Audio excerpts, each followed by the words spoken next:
ಆತ್ಮೀಯ H16 news ಅರ್ಥಾತ್ ಹೇ ಸೀತಾರಾಮ್ ನ್ಯೂಸ್ಗೆ ಸ್ವಾಗತ. ನಾನು ನಿಮ್ಮವ ಎಂ ಆಯಿತು ಮಲ್ಲಪ್ಪ ಜೋತಾವರ್. ರಾಜ್ಯ ರಾಜಕೀಯ ಕ್ಷಣ ಕ್ಷಣಕ್ಕೂ ಬದಲಾವಣೆ ಆಗ್ತಾ ಇದೆಯಾ, ಬದಲಾಗಬಹುದಾ, ಈ ಥರ ಅರ್ಥ ಒಳಮರ್ಮ ನೋಡಿ. ನಮ್ಮ ಸತೀಶ್ ಜಾರಕಿಹೊಳಿ ಹೇಳಿಕೆಯನ್ನು ನೀವು ಸ್ವಲ್ಪ ಗಮನ ಕೊಟ್ಟು ಕೇಳ್ರಿ. ಅದೇನು ರಾತ್ರಿ 9:15 ಒಂದು ವಿಡಿಯೋ ಮಾಡಿಬಿಟ್ಟಿದ್ದಾರಂಥವರು. ಆ ವಿಡಿಯೋದಲ್ಲಿ ಅವ್ರು ಮಾತಾಡಿದಂಥದ್ದು, ನಾನು ಡಿ.ಕೆ. ಶಿವಕುಮಾರ್ ಬದಲಾವಣೆ ಆಗಬೇಕೆಂದು ಹೇಳಿಕೆ ಕೊಟ್ಟಿಲ್ಲ, ಉತ್ತಮ ಹೇಳಿಕೆಯನ್ನು ಪರಿಶೀಲನೆ ಮಾಡ್ಕೊಂಡು ಹೇಳಿದರು.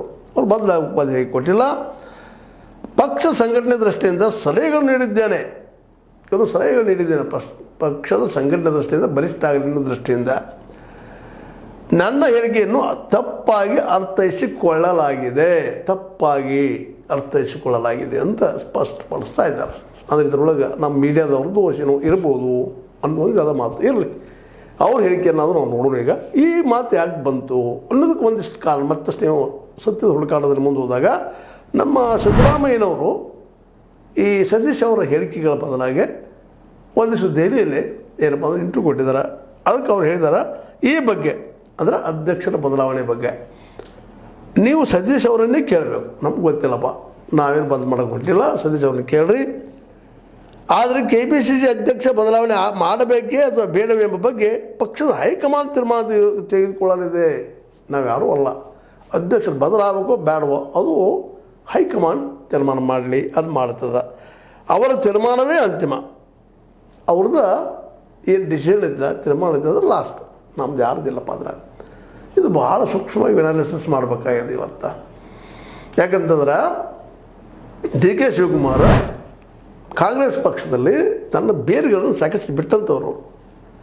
ಅವ್ರನ್ನ ಅಲ್ಲಾಡಿಸೋದು ಅಷ್ಟು ಸುಲಭದ ಕೆಲಸ ಅಲ್ಲ. ದೆಹಲಿಗೆ ಮುಖ್ಯಮಂತ್ರಿ ಮತ್ತು ಉಪಮುಖ್ಯಮಂತ್ರಿ, ಅದರಲ್ಲೂ ಅಧ್ಯಕ್ಷ, ಇಬ್ಬರುಗಳು ಹೋಗಿದ್ದೇನೂ ಸತ್ಯ.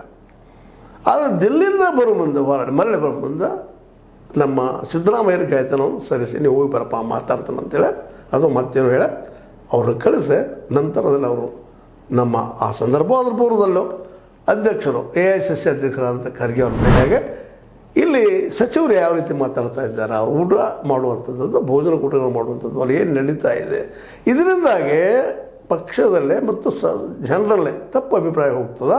ಪಾರ್ಟಿಯಲ್ಲಿ ಹೊಂದಾಣಿಕೆ ಇಲ್ಲ ಅನ್ನುವಂಥ ಸ್ಪಷ್ಟ ಸಂದೇಶ ಹೋಗ್ತದೆ. ಅದಕ್ಕೆ ಸಚಿವರಿಗೆ ಇನ್ನುಳಿದವರಿಗೆ ನೀವು ಡೈರೆಕ್ಟ್ ವಾರ್ನ್ ಮಾಡಬೇಕು. ಯಾಕಂದರೆ ಮುಂಬರುವ ದಿನದಲ್ಲಿ ಎಲೆಕ್ಷನ್ಗಳಿದ್ದಾವೆ, ಇದನ್ನು ದೊಡ್ಡ ಇಶ್ಯೂ ಮಾಡ್ತಾರೆ. ನಮ್ಮ ಈ ಒಂದು ಪಂಚಾಯತ್ ಎಲೆಕ್ಷನ್ ಆಗಿರ್ಬೋದು, ಮತ್ತೊಂದು ಎಲೆಕ್ಷನ್ ಆಗಿರ್ಬೋದು, ಮುನ್ಸಿಪಾಲ್ಟಿ ಎಲೆಕ್ಷನ್ಗಳಾಗಿರ್ಬೋದು, ಇಲ್ಲಿ ಮಾತ್ರ ನಮ್ಗೆ ಹೊಡೆದು ಬಿಡ್ತದೆ ಅಂಥೇಳಿ ಹೇಳೋದಷ್ಟೇ ಅಲ್ಲ, ಅವ್ರು ಮತ್ತೆ ಹೇಳಿದ್ರು ಅವ್ರಿಗೆ ಗೊತ್ತದು ಈ ಮಾತನ್ನು ಮಾತಾಡಿದ್ದಾರೆ ಅಂತೇಳಿ ಸುದ್ದಿಗಳು ಬರ್ತಾ ಇದ್ದಾವೆ. ಹೀಗಾಗಿ ಒಂದು ಕಡೆ ಸಿದ್ದರಾಮಯ್ಯನವರು ಆ ಅಧ್ಯಕ್ಷ ಬದಲಾವಣೆಯಿಂದ ಕೊಂಡಿ ಕಳಿಸ್ಕೊಂಡಿದ್ರೆ, ಇನ್ನೊಂದು ಕಡೆ ಸತೀಶ್ ಅವರು ಅದನ್ನು ಕೊಂಡಿ ಕಳಿಸ್ಕೊಂಡಿದ್ದಾರೆ. ಅಂದ್ರೆ ಅಧ್ಯಕ್ಷರು ಮುಂದುವರಿತಾರೋ ಅನ್ನೋದು ಇದರಿಂದ ಸ್ಪಷ್ಟ ಆಗ್ತದೆ. ಇಲ್ಲಿ ಪಕ್ಷ ಅಂದ ತಕ್ಷಣ ಯಾರಿಗಾದ್ರೂ ಆಕಾಂಕ್ಷೆ ಮಹತ್ವಾಕಾಂಕ್ಷೆ ಇರೋದನ್ನು ಸತೀಶ್ ಅವರು ನಾನು ಅಧ್ಯಕ್ಷ ಆಗಬೇಕು, ಅದು ಅಧ್ಯಕ್ಷ ಆಗೋದು ಕಾರಣ ಅವ್ರದ್ದು ಏನಪ್ಪ ಅಂದ್ರೆ ಸರಳವಾಗಿ 2028 ನಾನು ಅಧ್ಯಕ್ಷ ಇದ್ರೆ ನಾನು ಮುಂದಿನ ಮುಖ್ಯಮಂತ್ರಿ ಆಗಬಹುದು ಅನ್ನೋ ತರ್ಕ ಅವ್ರದ್ದು. ಅದಕ್ಕೆ ಅವ್ರ ಬದಲಾವಣೆ ಆದರೂ ಒಳ್ಳೆಯದು, ಸಂಘಟನೆ ಆಗಬೇಕು ಅಂತೇಳಿ ನಾನು ಮಾತಾಡಿದ್ದಾರೆ. ಅವುಗಳಿಗೆಲ್ಲ ವಿಪರೀತ ಅರ್ಥ ಕಲ್ಪಿಸೋಕ್ಕಿಂತ ಸಹಜವಾದ ಮಾತನ್ನಲ್ಲ. ಅದೇ ಕಾಲಕ್ಕೆ ಸತೀಶ್ ಅವರಿಂದ ಇವರು ದೂರ ಕಾಯ್ಕೊಂಡಿದ್ದಾರೆ ನಮ್ಮ ಸಿದ್ದರಾಮಯ್ಯನವರು. ಇಲ್ಲ ಅವ್ರನ್ನ ಕೇಳಪ್ಪ ನಮ್ಗೆ ಗೊತ್ತಿಲ್ಲ ಅನ್ನೋಂಗೆ. ಅಂದ್ರೆ ಇವೆಲ್ಲ ಏನಪ್ಪ ಅಂತಂದ್ರೆ ಹೆಂಗಿರ್ತದೆ ಅಂದರೆ ಇಲ್ಲಿ ರಾಜಕಾರಣದಲ್ಲಿ ಆದಷ್ಟು ತಾವು ಸೇಫ್ ಆಗ್ಬೇಕಷ್ಟ. ಇವತ್ತು ಸಿದ್ದರಾಮಯ್ಯರಿಗೆ ಒಣ ಕಿರಿಕಿರಿ ಬೇಡಾಗ್ಯದ. ಯಾಕಂದರೆ ಅಧ್ಯಕ್ಷ ಯಾರಾದರೂ ಇರಲಿ, ನನ್ನ 2.5 ವರ್ಷದ ಮುಂದಿನ ಸುಗಮವಾಗಿ ಸಾಗಲಿ, ನಾನು ಅಷ್ಟು ಕೆಲಸ ಮಾಡಬೇಕಾಗಿದೆ ಅನ್ನುವಂಥ ಅವ್ರ ದೃಷ್ಟಿಕೋನ. ಸತೀಶ್ ಅವರದು ಅಧ್ಯಕ್ಷರಾದ್ರೆ ನನಗೆ ಅನುಕೂಲ ಆಗ್ತದೆ. ಯಾಕೆ ಈಗ ಗೊತ್ತದ ಅವ್ರಿಗೆ. ಮತ್ತು ಇನ್ನೊಂದು ಇಲ್ಲಿ ಗಮನಿಸಬೇಕಾಗಿದ್ದೇನಪ್ಪ ಅಂತಂದ್ರೆ ಡಿ.ಕೆ. ಶಿವಕುಮಾರ್ ಅವರಿಂದ ಭಾಳಷ್ಟು ಶಾಸಕರು ಬಂದು ನಿಲ್ತಾ ಇಲ್ಲ. ಒಕ್ಕಲಿಗರ ಲಾಬಿ ಇದ್ದಲ್ಲೇ ಇನ್ನುಳಿದಲ್ಲೇ ಅವರು ಮಾನ್ಯತೆಯನ್ನು ಪಡ್ಕೊಂಡಿದ್ದಾರೆ, ಇಲ್ಲಂತ ಅಲ್ಲ. ಆದರೆ ಸಿದ್ದರಾಮಯ್ಯ ಹಿಂದಿರುತ್ತಿರುವಂಥ ಶಾಸಕರ ಸಂಖ್ಯೆ ಇವ್ರ ಹಿಂದಿಲ್ಲ. ಅನೇಕ ಸಚಿವರು ಸಹಿತ ಓಪನ್ ಆಗಿ ಸಿದ್ದರಾಮಯ್ಯ ಪರ ಬ್ಯಾಟ್ ಬೀಸ್ತಾ ಇದ್ದಾರೆ, ನಾವು ನೋಡ್ತಾ ಇದ್ದೀವಿ. ಹೀಗಾಗಿ ಒಂದು ವೇಳೆ ಅಧ್ಯಕ್ಷ ಸ್ಥಾನವನ್ನು ಕಳ್ಕೊಂಡ್ರೆ DKC ಅವರು ಭಾಳ 4 ಜನ ತಮ್ಮ MLA ಹಿಡ್ಕೊಂಡು ಅಡ್ಡಾಡ್ಬೋದು ಅಷ್ಟೇ. ಅದು ಇವತ್ತೊಂದು ಪೊಸಿಷನ್ ಅದಲ್ಲ, ಒಬ್ಬ ಮುಖ್ಯಮಂತ್ರಿ ಲೆವೆಲ್ದಲ್ಲಿ ಪೊಸಿಷನ್ ಅದಾವ್ರಿ. ಉಪಮುಖ್ಯಮಂತ್ರಿ ಇರ್ಬೋದು ಸರ್ಕಾರದ ವಿಷಯದಲ್ಲೇ, ಆದರೆ ಪಕ್ಷದ ವಿಷಯ ಬಂದಾಗ ಸೀನಿಯರ್ ದ್ಯಾನ್ ಮುಖ್ಯಮಂತ್ರಿ. ಹೀಗಾಗಿ ಅವ್ರ ಅಧಿಕಾರ ಹೋಗ್ತದಪ್ಪ. ಒಂದು ವೇಳೆ ಸತೀಶ್ ಅವರಾಗಲಿ ಇನ್ನುಳಿದವರಾಗಲಿ ಎಲ್ಲರೂ ಕುಡ್ಕೊಂಡು ನನ್ನನ್ನು ಬದಲಾಯಿಸಿದ್ರಪ್ಪ ಅಂತಂದ್ರೆ ಯಾರನ್ನು ತರೋದು ಅನ್ನೋದು ದೊಡ್ಡ ಪ್ರಶ್ನೆ ಅದ. ಇದನ್ನು ದುರುಪಯೋಗ ಸದುಪಯೋಗ ಮಾಡಿಕೊಂಡ ಸಿದ್ದರಾಮಯ್ಯವರು ತಮಗೆ ಬೇಕಾದಂಥ ಒಬ್ಬ ಅಧ್ಯಕ್ಷ ಕೊಡೋ ಸಾಧ್ಯತೆಗಳಿದ್ದಾವೆ. ಆಗ ಇನ್ನೂ ಅಧಿಕಾರ ಕಡಿಮೆ ಆಗ್ತದನಂತ, ಶಕ್ತಿ ಕಡಿಮೆ ಆಗ್ತದೆ ಅನ್ನೋ ಭಯದಿಂದಾಗ್ಯೋ ಮತ್ತೆ ಕಾರಣದಿಂದಾಗ್ಯೋ ಅಥವಾ ನನ್ನ ಮಾತಿಗೆ ನಡೀತದಪ್ಪ ಕಾಂಗ್ರೆಸ್ನಲ್ಲೇ ಸಿದ್ದರಾಮಯ್ಯನೊಬ್ಬರು ಬಿಟ್ಟರೆ ಉಳಿದವ್ರ ಮೇಲೆ ನನ್ನ ಮಾತು ನಡೀತದೆ ಅನ್ನೋದನ್ನು ಪ್ರೂವ್ ಮಾಡೋ ದೃಷ್ಟಿಗಳು ಅವರು ಖರ್ಗೆ ಅವ್ರಿಗೆ ಭೇಟಿಯಾಗಿ ಹೇಳಿ ತಮಗೆ ಬೇಕಾದಂಗೆ ಅವ್ರನ್ನೆಲ್ಲ ಮನವೊಲಿಸಿದ್ದಾರೆ ಅಂತೇಳಿ ಡೆವಲಪ್ಮೆಂಟ್ ಕಾಣ್ತಾ ಇದೆ. ಹೀಗಾಗಿ ತುರ್ತು ಮತ್ತಿದು ಅಧ್ಯಕ್ಷ ಬದಲಾವಣೆ ಆಗಿರ್ಬೋದು, ಕ್ಯಾಬಿನೆಟ್ ಮಾಡೋದಾಗಿರ್ಬೋದು ಮತ್ತು ಕ್ಯಾಬಿನೆಟ್ ಬದಲಾವಣೆ ಆಗಿರ್ಬೋದು ಮತ್ತು ಪೆಂಡಿಂಗ್ ಬಿಡು ಎಲ್ಲ ಸಾಧ್ಯತೆಗಳಿದ್ದಾವೆ. ಅದಕ್ಕಾಗಿ ಸತೀಶ್ ಅವರು ಅನೇಕ ರೀತಿ ಅದಕ್ಕೆ ಮಾತುಗಳನ್ನು ಮಾತಾಡಿದರು. ಎಲ್ಲ ನಾವು ಹೇಳಿದ್ರು ನಮ್ಮ ವೇಣುಗೋಪಾಲ್ ಅವ್ರ ಮಾತನ್ನಾಗಲಿ ಮತ್ತು ಇನ್ನೊಬ್ಬರು ಮಾತನಾಗಲಿ ಅವರು ಲೋಕಸಭಾ ಚುನಾವಣೆ ನಂತರ ಬದಲಾಯಿಸಲು ಅಂತ ಮಾತಾಡಿದರು. ಅದಕ್ಕೆ ನಾನು ಬದಲಾವಣೆ ಆದರೂ ಒಳ್ಳೆಯದು ಸಂಘಟನೆ ದೃಷ್ಟಿಯಿಂದ ಅಂತೇಳಿ ಅವರು ಈಗ ಜಾರಿಕೊಳ್ಳುವಂಥ ಮಾತಾಡ್ತಾ ಇದ್ದಾರೆ. ಇದರಿಂದಾಗೆ ತಾತ್ಕಾಲಿಕವಾಗಿ ಏನು ಹೆಚ್ಚು ಕೆಲಸ ಆದಂಗೆ ಆಗಿದೆ. ಇದರ ಶಾಶ್ವತ ಪರಿಹಾರ ಅಂತೇ ಅಲ್ಲ. ಇದು ಇದರಲ್ಲಿ ಮತ್ತೊಮ್ಮೆ ಹೇಳೋದನ್ನೇ ಇದು. ಯಾಕಂತಂದರೆ ಒಂದು ವೇಳೆ DKC ಅವರು ಮುಖ್ಯಮಂತ್ರಿ ಸ್ಥಾನಕ್ಕಾಗಿ ಪ್ರಯತ್ನ ಮಾಡಲಾರ್ದ ತಮ್ಮ ಅಧ್ಯಕ್ಷಗಿರಿಗಾಗಿ ಎಷ್ಟು ಮಾಡಿಕೊಂಡು 2028ರವರೆಗೆ ಹೋದ್ರಪ್ಪ ಅಂತಂದ್ರೆ ಮೋಸ್ಟ್ ಪ್ರಾಬಬಲಿ DKC ಅವ್ರು ಬದಲಾಯಿಸೋಕ್ಕೆ ಸಾಧ್ಯ ಇಲ್ಲ.